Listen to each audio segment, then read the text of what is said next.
Hello everyone, welcome back. In this video, I will show you how to easily send USDT via TRC20 to your Ledger wallet. For that, first of all, you need to open your Ledger wallet, and here you need to hover over to the left hand section and click on accounts.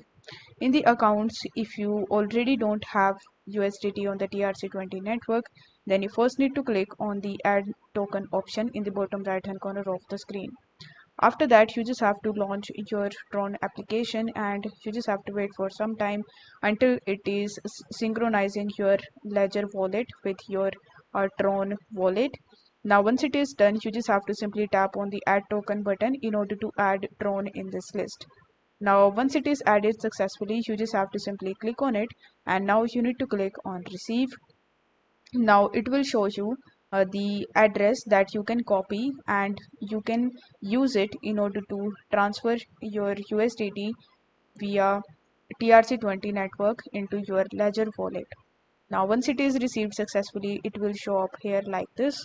So that's how you can send USDT via TRC20 to your Ledger wallet.